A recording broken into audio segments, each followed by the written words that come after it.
In this special segment, we're joined by independent journalist and author Leo Hohmann for a conversation that dives into the explosive expansion of AI infrastructure, autonomous warfare systems, and the growing merger of government, military, and corporate power.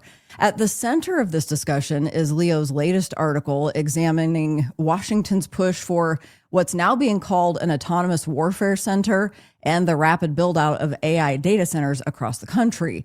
Leo argues that the wars in Ukraine, Iran, and the Middle East are not isolated conflicts, but real world testing grounds for emerging AI driven surveillance and warfare technology that could eventually be turned inward against domestic populations. The article also explores the role of massive tech companies, data centers consuming enormous amounts of water and power, and the increasing use of AI in surveillance, targeting, and automated military decision making.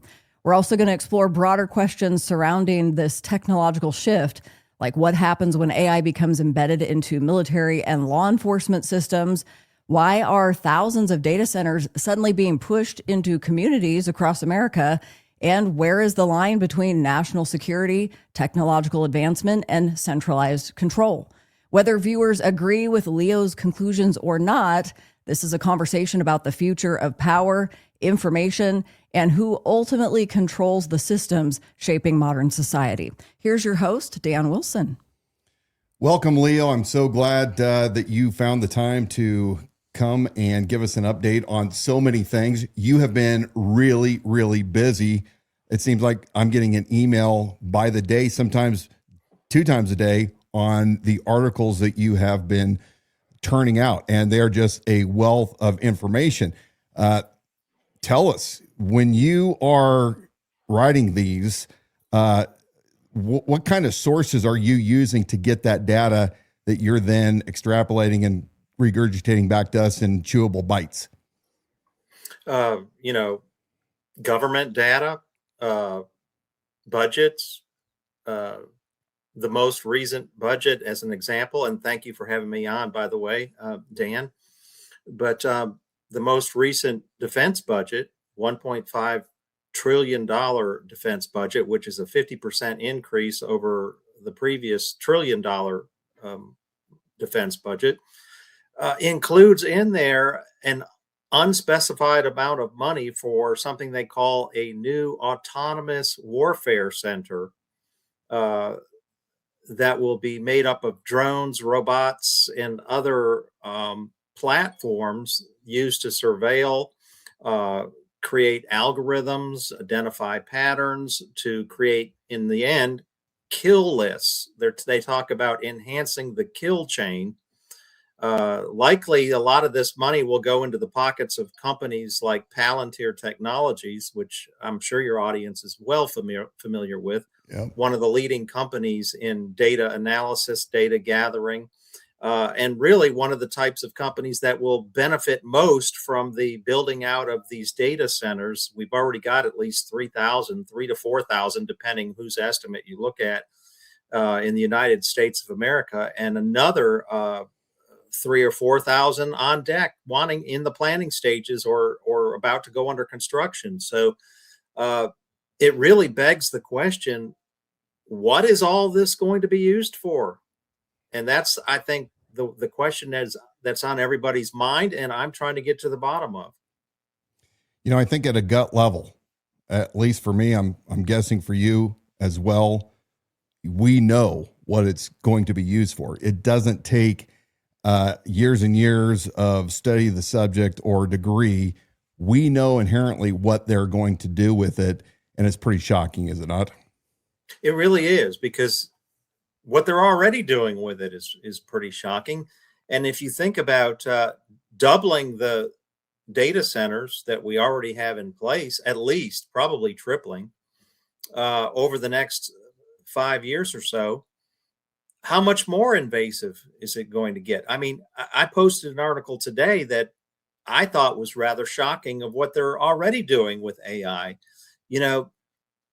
Stealing, I think the goal is where they've told us what their goal is, that we'll own nothing and be happy. This is the mantra of the World Economic Forum. It was exposed 5 or 6 years ago, when their chief spokesman Klaus Schwab came out and said that, and all of his acolytes started, repeating it. Then it mysteriously disappeared from their website as they started to get blowback. But you think about that goal: own nothing and be happy. I mean, we think about physical assets that we might no longer own. Your car, your home, real estate, bank account, all of that. If they get the new digital currency and digital programmable money in place, will be subject to review, monitoring, and let's face it, they can turn it on and off. They can turn your money off if they get this new digital currency in place that they want. Pippa Malmgren told us about 4 or 5 years ago at the World Government Summit that we're on the brink or on the verge, she said at the time, and this was 4 years ago at least, of an all new system of money and accounting where we will have a bird's eye view of every transaction that happens in the entire world in real time. And that this would, severely impact privacy rights and really ownership rights, because if you don't own the money in your bank account because it's now being monitored and assessed a social credit score, where else is it heading? And I think back to the article I posted today, it gives us a glimpse of where it's heading. Not only will you not own the physical assets that we just described, but you will no longer even own your own likeness.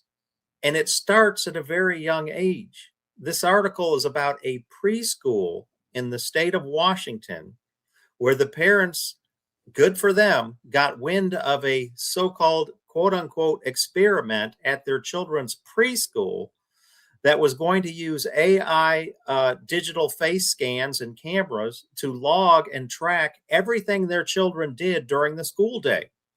Everything they said, every facial expression, every action, every reaction. And it was all part of a great experiment that was going to be overseen by the University of Washington. And my question is, how do we know that this is, I think we should assume at this point that while they got caught with their hand in the cookie jar in this particular preschool, where parents got wind of it and said, no, you're not doing this to my child, I think we should assume that this is going on or in the process of being rolled out, probably in just about every state. Indeed. A problem for far too long is that we've been too naive. We hear of things and we say, oh, that happened in liberal Washington or liberal California. It could never happen here. And before you know it, it is happening here, and it's too late to stop it. But this is a case study, really, of how to stop it. And I encourage people to go there and read that article. The earlier you can get a handle on this, the better. Action beats reaction every time, right? Absolutely. What we're talking about ultimately is transhumanism and the Tower of Babel. But before we talk about that, let's go back a little bit. In Utah, Box Elder Canyon. I used to live in Utah for a while, have family down there, so I'm familiar with Utah. I recently saw the Tucker Carlson, Kevin O'Leary episode where they discussed this 65 square mile data center that they want to, well, they don't want to, they're planning on putting into the desert there. There's all sorts of controversy from the locals that did not want this data center there, and the 3 county commissioners that thumbed their nose and said, screw you, we're going to do this anyway. You hear Kevin on this interview. I don't know if you've seen this interview or not. Have you seen that one with Tucker? Okay. I've heard about it, but I haven't seen it yet. Kevin makes the argument, hey, this is really important. We can't let China get the drop on us. We have to get in front of them. And oh, by the way, AI, it's kind of like the automobile. Everybody thought they weren't going to be, it was the end of the world not to drive horses and buggies anymore, but look at the transformation that took place. we're being fed this over and over again by these investors, these big overlords in the tech industry.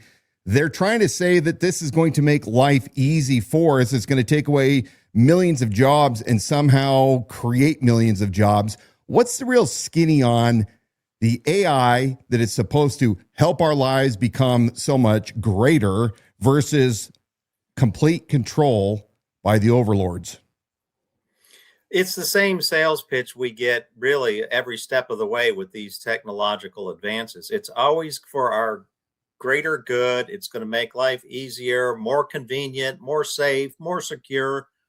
Safe, secure, and more convenient. Those are typically the three bullet points that they hit ad nauseum, over and over and over again. And as Goebbels, the Nazi propaganda chief under Hitler, said, if you tell a big enough lie and repeat it often enough, people will believe it. And I think that's what they've done in the propaganda campaign. Americans are very well propagandized. They're steeped in it. From the time they're in preschool to the time they graduate college, they're taught that every technological advance is for the greater good, and it's going to propel us forward and make life easier and better and more prosperous and more efficient. But they never tell you that the people in charge of it all are suspect to be kind. I keep referring to them now, Dan, as the Epstein class. Yes, I love that phrase, by the way. I've been using that phrase, so thank you. I think it's a good, very appropriate phrase to use to describe these people generally. That doesn't mean every single tech brother or tech bro is a, or CEO is a pedophile. No, that's not what we mean, although some probably are. What it means is they consider themselves above and beyond the average schmuck. They are so much better than us. They have all the answers. Just trust us. Well, we've been trusting them for 30, 40, 50 years. And where has it taken us? They basically wiped out the middle class in this country. People are hanging by a thread to be able to pay their bills. And now they're coming in with data centers and cramming them down the throats of communities that don't want them. I mean, I've yet to see a single community that's like, yeah, give us a data center. We want a data center. And it's not by a small margin. I mean, it's like 70, 80, 90% of the people in these communities do not want data centers. And yet their elected officials who are supposed to be representing them, we had the same margin of victory in my county too, by the way, 3-2. There's always a 3-2. It seems like it's either unanimous or it's 3-2. And you have to wonder if the 2 are really against it, or they just knew 3 were going to vote for it, so they would vote against it, and still get the data center. These people are not representing us and don't have our best interests at heart.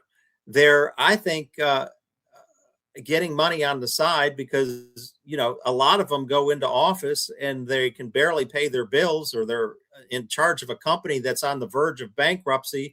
And suddenly a couple of years later, the company's thriving and their bank account is swelling and they're millionaires.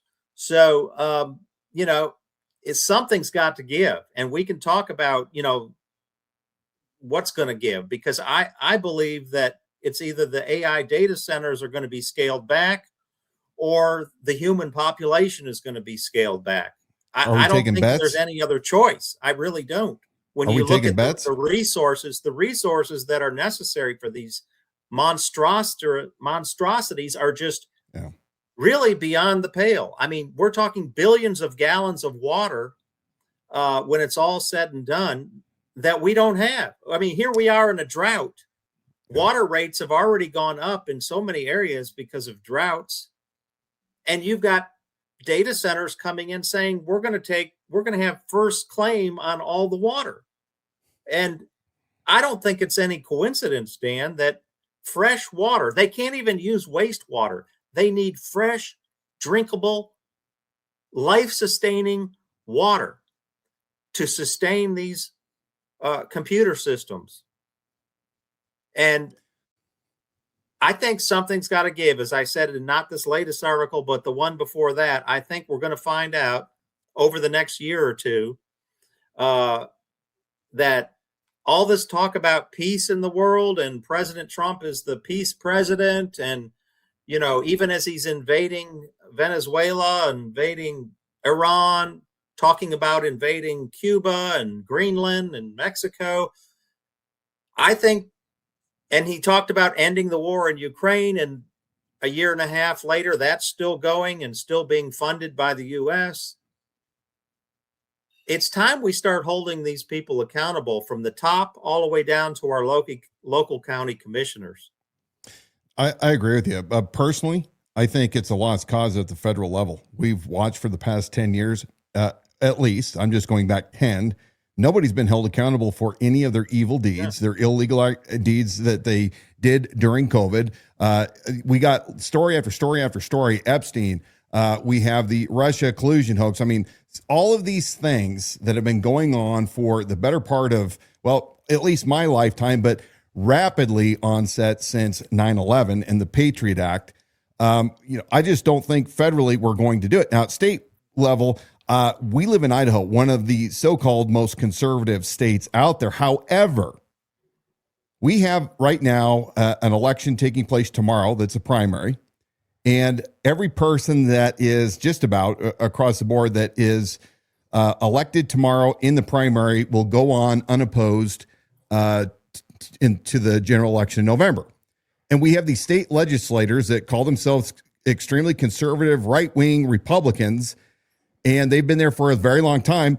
They haven't done jack when it comes to securing the people of Idaho against AI, the surveillance state, and all of the technocrats that are encroaching on our everyday lives. And to make matters worse, as we saw down in Box Canyon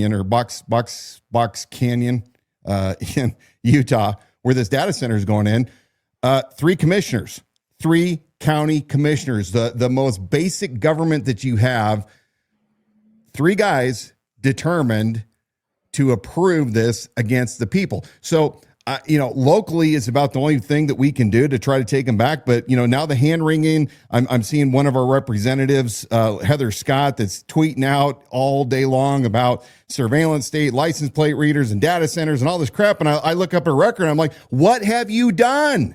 You were more concerned about pride flags and things that are not essential to our liberty. Because if you don't secure our liberty, our right to life, liberty, and property right now, none of that stuff is going to matter in the culture war, but here we are. So how do we overcome the apathy and the stupidity of our local and state reps? Oh, that's a great question, Dan. All we can do is continue to feed them information and hold them accountable. So, garbage in, garbage out. We need to try to put good, solid information into them and then watch what's coming out of them. If they continue, their ways of representing billionaire investors instead of the people that vote them into office, regardless of what they say and what they campaigned on, then they need to be removed. And I don't know what the solution is for the biggest problem I see, and that is, people who campaign on all the right things and say all the right things. And we think that they're going to represent us. But then when they get into office, whether it's on the state or local level, forget about federal, because 99% of them are crooks. Yeah. They change their colors. And I guess they either show their true colors or the payoff is just too good to resist. And they become turncoats. They did legitimately go in there thinking that they were going to represent us, but they were made an offer they couldn't refuse, so to speak. It's run like a gangster mafia. That's the problem. Really, it is at the local and state and federal level, and even at the international level. So, until we get a handle on this, but I do think that it starts with speaking truth to power, and I commend you for doing it. I mean, more people need to get out there, start podcasting, start a Substack. So if you can't do that, support the people who are doing it. and speak the truth and shout it loudly in the ears of the people with power and to the average citizens. It's time to wake up. But the problem is, so many people have been educated. That's the problem. But they've been educated with propaganda for their entire life. And they don't see the world as it is. They see the world as the propagandists doing the brainwashing want them to see it. And so until they start getting re-educated with valid, truthful information, there's no hope. And when I do see things like what happened in Washington State with the parents, getting this AI program out of their preschool, it does give me hope that truth eventually does win out. Sometimes it takes time, it takes resilience, it takes steadfastness. But if we continue to speak the truth, it will cut through the lies. But how now, with the onset of AI bots and the monitoring that goes on social media, how do the people get the message out? How do they take on the beast, so to speak, and start fighting back when the algorithms may shadow ban them or they may throttle them back? I mean, how hard of an uphill battle is it right now for us to be fighting the very the very technology that is currently enslaving us? Our chains, as Patrick Henry said, have been forged and they're heard dragging across the entire United States. How do we do it?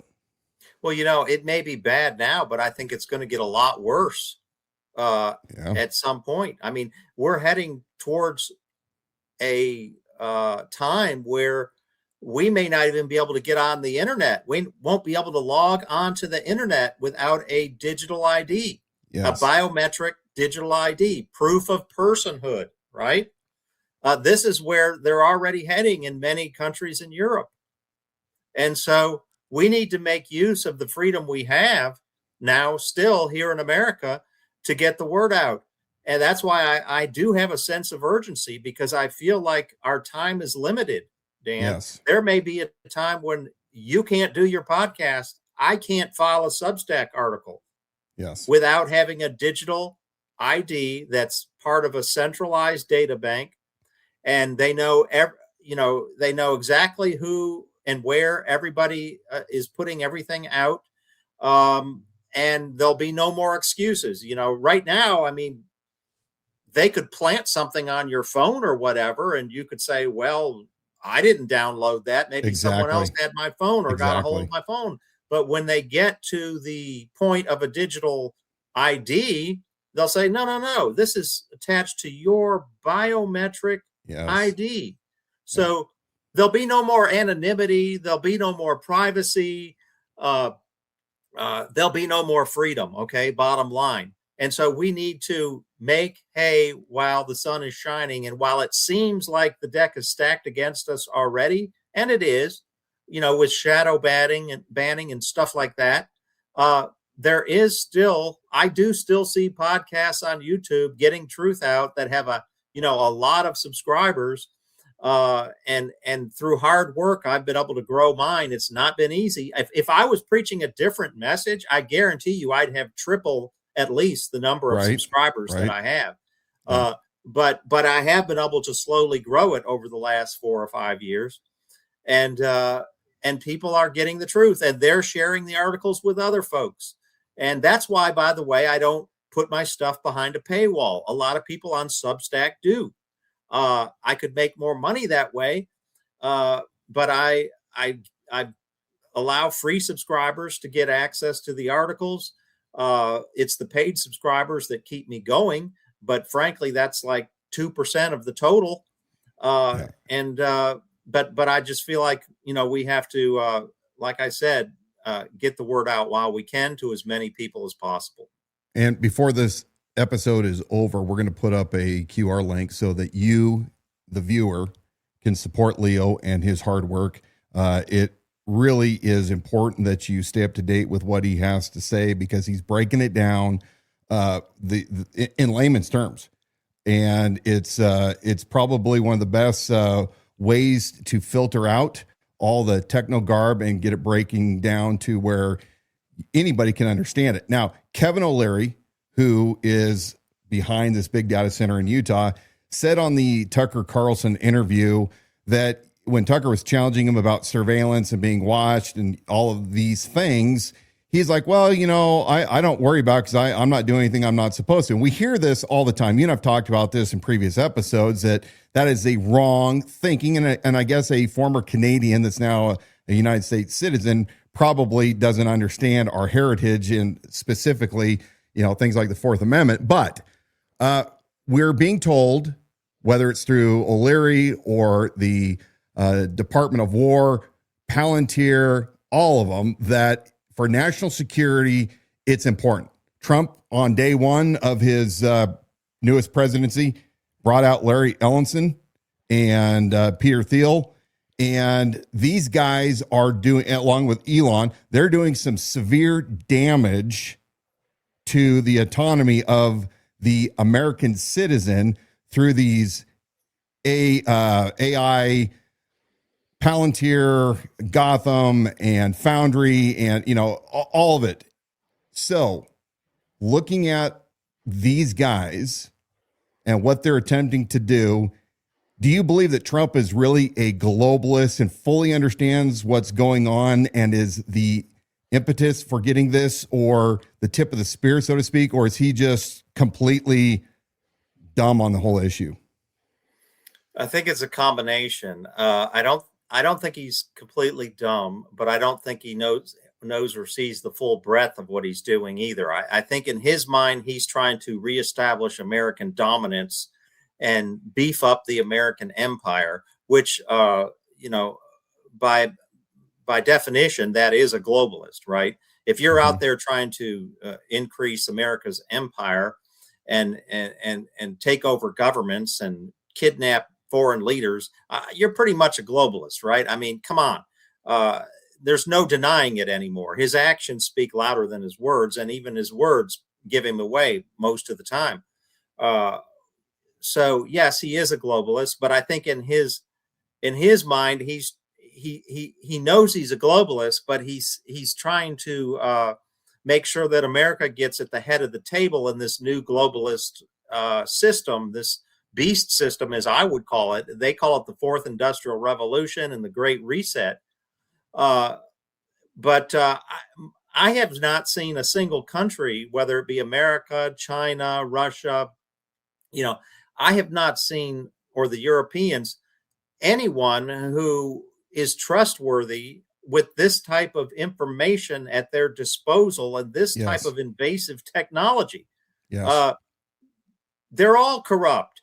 I mean, look at how Trump promised to expose and arrest the Epstein pedophile network folks. And what has he done since he's been in office? He's gone out of his way to cover it up, to disparage and demoralize any lone legislator like Marjorie Taylor Greene, who wanted him to fulfill his promise. Thomas Massey is another one. He's got his billionaire technocrat buddies to invest hundreds of millions of dollars into a Kentucky super PAC.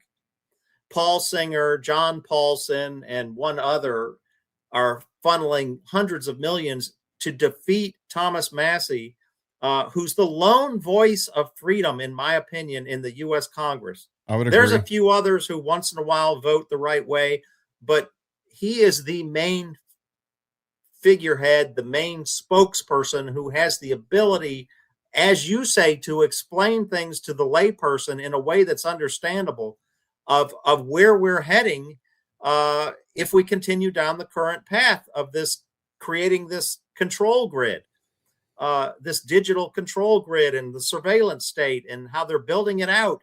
They started building it out years ago and made great strides under the first Trump administration, when during COVID and when everyone was locked in their homes, they were building out the 5G network. And now when everyone's focused on other things, they're building 6G and the AI data center network. So it's amazing all what's being accomplished under Trump at warp speed, right? There's something about Trump that takes great pride in advancing technology very quickly and rapidly, and wrapping it in a patriotic, nationalistic package with a big, pretty red bow that says we're great and we're superior to anyone else as Americans, when really it's just we, the taxpayer, paying for our own future enslavement. We are. I mean, Let's cut. Yeah. Yeah. Let's cut through all the BS. Let's get to where this really is stemming from and where it's going. Personal belief, you may or may not agree with this. Genesis, the book of Genesis talks about the Tower of Babel, and it was man's attempt to try to build a structure high enough to become a god, to reach God, whatever. God was not pleased, and he scrambled all of their languages and forced them to not be able to communicate, and they spread over the face of the earth. Are we seeing really the delivery system to bring us right back to what the book of Revelation talks about with the beast system? What do you think? 100%. I believe that artificial intelligence and the whole digital revolution is going to create perceived realities in the not too distant future, and is already doing so to an extent that will give new meaning to some of the biblical prophecies in Revelation, where it talked about this beast being able to perform miraculous actions, things that sort of defy the human eye, will be happening. I mean, you just look at Elon Musk and his neurotransmitters that he's working on for the brain. He was talking just today about the miraculous things that he's going to be able to accomplish, giving sight to the blind and stuff like this. I mean, I can easily see where this could fit into that prophecy where it talks about working signs and miracles. I mean, I don't think it's the type of signs and miracles that people envisioned when they originally read those prophecies. I mean, you think in Old Testament terms or early church terms where, Jesus or an apostle walked up and laid hands on someone and they were healed. Right. I don't think that's the way it's going to happen. We are going to see technologically based systems doing some crazy stuff, and some of it will be real and some of it will be fake. And we're already seeing what AI can do in the realm of fake, right? Indeed. So that it's only going to be enhanced as we move forward. We oftentimes, people of faith that have studied the good book, the Bible, and have read it for ourselves from the Old Testament all the way through the New, and you start seeing the trends and really the underlying story behind everything. We as believers are not to think of this earth as our final destination. We are in a fallen world. We're decaying from the day that we are born. And when God came after the flood and said, man's days on the earth shall be numbered 1 in 20, 120 years, he means it. It's always been my belief since before AI, before the computer world, the digital world, that man can continually come up with cures to cure certain disease, but God has so many different ways. He's so much greater than we can possibly even fathom that we can never figure out how to extend a life for an indefinite period. But this is really what I believe a lot of these technocrats, these transhumanists want to do. They want to become gods. They want to defy the real God. They won't give him the glory and the honor that he's due. But it's really goes back to the original sin of Lucifer, does it not? It really does. The lie that, you can be like God. Don't believe what God said. You will not die. If you pursue your own path in life to the removal of God. And that's why I think some of these technocrats, these billionaire technocrats like Peter Thiel and Bill Gates, they're obsessed with extending the life. They're obsessed with this transhumanistic idea of we can live forever. We don't have to just live to 100 years old, right? Through technology and augmenting what God gave us. What God gave us is not good enough. We need to augment it with our man-made technology. We can live to 125, 130, 150, and eventually maybe, achieve immortality. That is the goal. And that is, you're exactly right, spitting in the eye of God. And that's worse than atheism, right? Atheism denies that there's a God, but transhumanism recognizes there's a God, but we're going to try and one-up him. We're going to try to be better than God at what God was supposed. God wasn't good enough in how he created us. We can do it better. And in the article I just posted today, I quote Yuval Noah Harari, who said that if he had AI when he was younger, I think he's like late 40s, and so we didn't have the internet, I don't think, let alone AI, when he was 10, 11 years old. But he said that if we had AI back then, he would have known that he was a homosexual at 11 or 12 years old, because AI would have told him about himself, whereas he had to wait till he was 17 and his natural man, to realize that he was gay. So these are the kind of lies that AI is going to be putting into people's brains. And I had another piece out a week or so ago too about something called AI sycophancy. It's a real problem. And there was I believe it was a Stanford study that showed people who use AI and chatbots too often get addicted to it. It starts to affirm their biases. And so you end up with people who create this personalized echo chamber that just reaffirms all of the wrong beliefs that they have, and completely turns them away from the truth of God, right?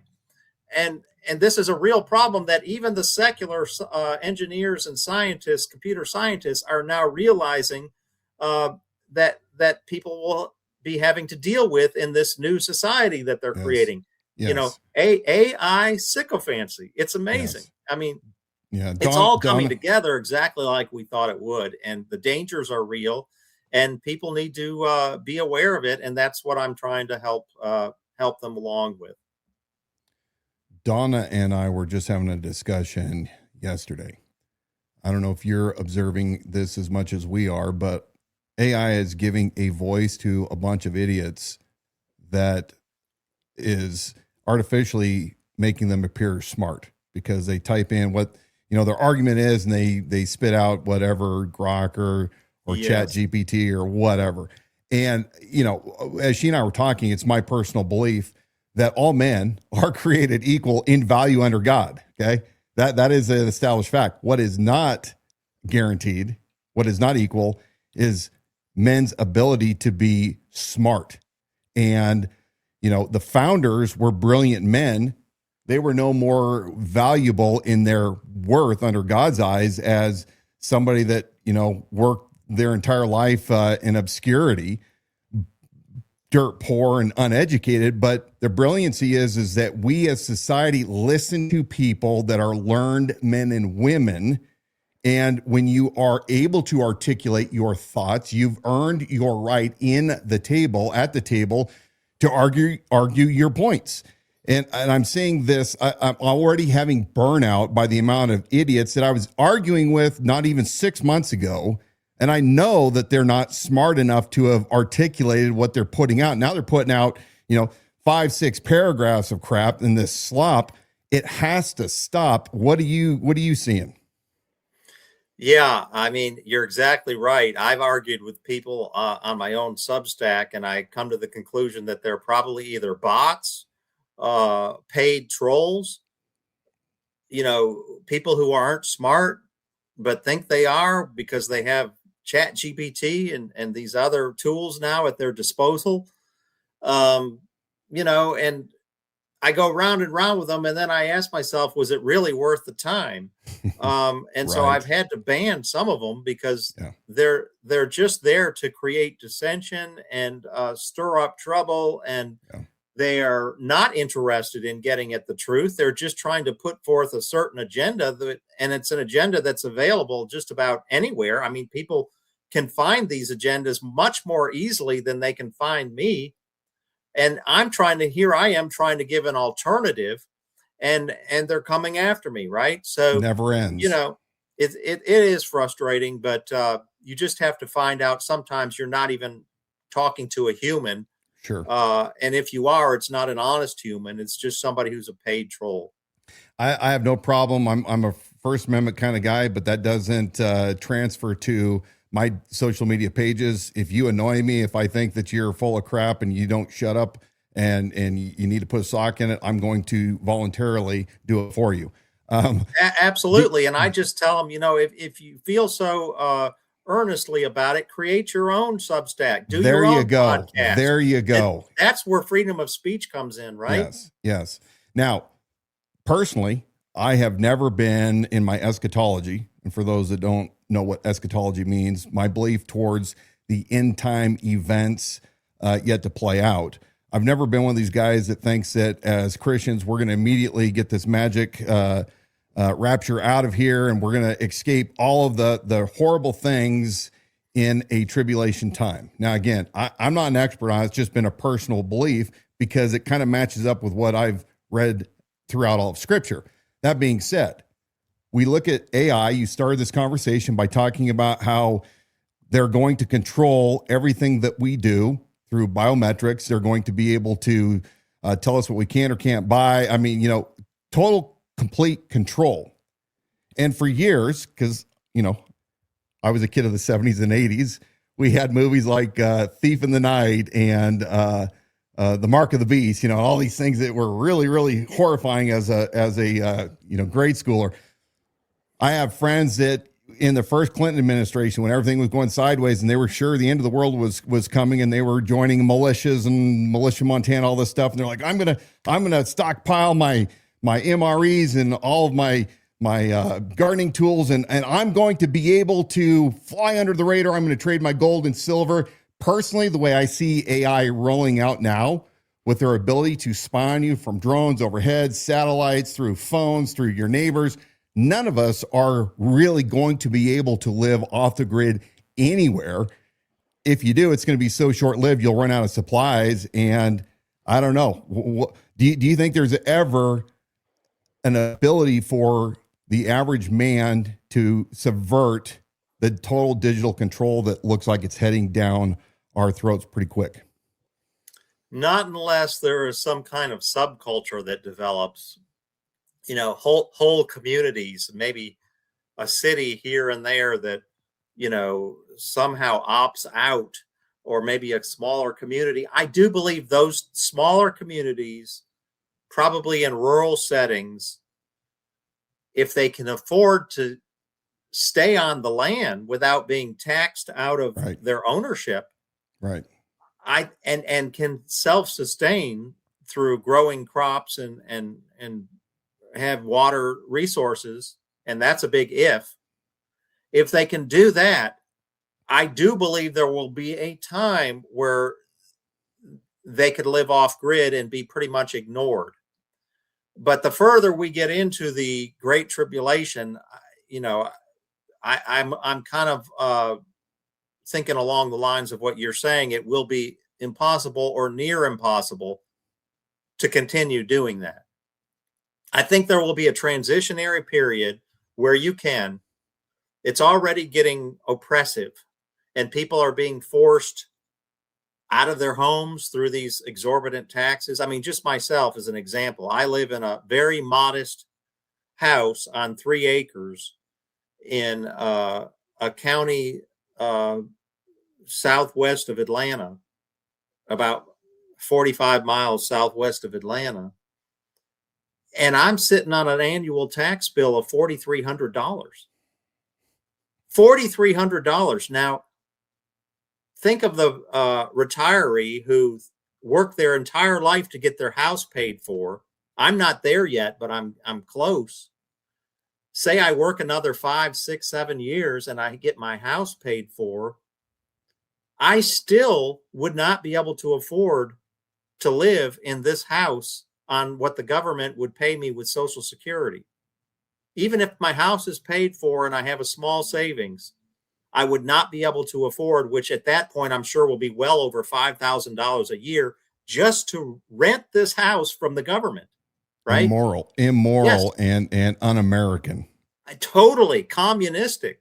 I mean, and so I do feel like they're going to get a lot of people out of their houses, off their land, and into the cities just through the financial pressures of and that doesn't even include, by the way, insurance. Right. Homeowners insurance is skyrocketing every year. So between the insurance and the taxes, you're looking at quite a monthly bill just to live in your house. It is. Even after you pay off the mortgage. I think my property tax went up 20% last year. Ours went up from the previous. Yeah, ours went up 30-some% in the year before last. So, and then another 15% this year. So the time to rebel is right now. Rebelling by using every legal method necessary to let your local communities know, not only know, but hell no, at the state level, at the county level, petition for what it's worth. I think it's spit in the wind to the feds. But we have this thing called, the 10th Amendment. And I don't understand why our states aren't utilizing that more often, especially the great state of Idaho. But we have to be fighting this. And you said it earlier. Your newest article that just came out as we were getting ready to go on air is about the spying in the classrooms and the flock cameras and, all the things that are going on with people other than law enforcement that are accessing this for nefarious reasons because they're perverts or because they're spying. So every one of you out here listening to Leo and to me and Dawna, you need to roll up your sleeves and start acting. There are many different platforms, the groups you can join. You need to be going to your city councils and your county commissioner meetings and to all sorts of hearings, even at the state level, to let the potentates know we do not consent to this tyranny that you guys are knowingly or unknowingly bringing to our lives. Yeah, and let them know too when they come out with the fake solutions. Like we've got some joker running for governor here in Georgia on the Republican ticket who's promising to freeze property taxes. Now, that sounds great, right? Oh, we're going to freeze, but they're going to freeze property taxes at an extremely high level. Like I said, $4,300 for a 2,400 square foot house on 3 acres that has nothing really fancy about it. It's just your standard 2,400 square foot house. Do you really think freezing that property tax at $4,300 is doing us any favors? No. No. And they're saying freeze it at the current level and just let it go up by whatever the rate of inflation is every year. I mean, that's like saying we're going to rob you. We're going to raid your bank account every year, but we're just not going to raid it quite as ridiculously as we have been. I mean, it just doesn't compute. And it's a fake solution. The MAGA drum beats on and on and on. This is a MAGA guy who's saying this. Yeah, it blows my mind that the amount of stupidity of those that have not yet noticed being truthful instead of being in their damn echo chambers, getting out of it and saying, hey, the emperor has no clothes. And we saw in COVID, we're seeing it, rear its ugly head again. But people, man, they just want to be scrolling all day long, right? Scroll. We got to be connected. We got to watch our Netflix and Apple TV. Yeah. And I mean, if you do not right now take hold of your dangerous liberty and say, we don't care what fear mongering you tell us. We don't care about what the Chinese could possibly do to us if we don't keep up to date with their technology, or that killers in our community can escape because we don't have license plate readers or flock cameras throughout our communities. If you don't get rid of it now, I'm guessing year, 2 years before they really can use any kind of a false flag event to put this into motion. And there is at that point, no going back. 100%. And another thing, they talk about China. China is the world leader in AI. They have, depending on whose estimate you want to look at, anywhere from 368 data centers to a little over 1,000. Right. Minuscule. Like I said, the estimates are kind of across the board, but at most, you're talking a little over 1,000. We've already got over 3,000, and we want to build 4,000 more. So we've already surpassed China in AI computing power. So I think that's a false narrative that they use to scare people. Again, they always wrap these things in, as we said, safety, security, and convenience, but also national security. And it's for your safety, and we're protecting you. It's all take your lie. safety and shove it. Yes, it's all a lie. All right. In the next couple seconds here, I so appreciate your time. You've given me generously your hour here. Tell us a couple things that we need to know. We're going to go ahead and put up on the screen how to subscribe to your Substack. Take us out. Yeah. leohohmann.substack.com is where you need to go to find my Substack account, and you can take out a free subscription or help me out and take out a paid subscription for $7 a month, or you can do a whole year's worth for $80. And share the articles, help get the word out. I also have a very active Telegram account where I post not just my own articles, but other people's articles that I think are worthwhile. If you have the Telegram app, just search Leo Hohmann, author / journalist, and I should pop up. I have a public channel there, like I said, that's very active and very informative. And, just spread the word.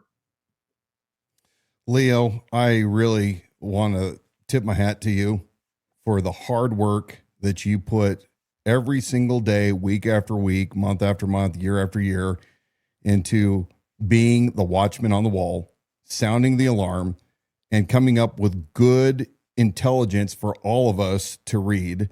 I appreciate your courage, and I appreciate your dedication to liberty without compromise. I hope you'll come back on again real soon. Always an honor to be on with you and Donna. And thanks for having me. Appreciate it so much, and everything that you do, Dan. God bless you. God bless.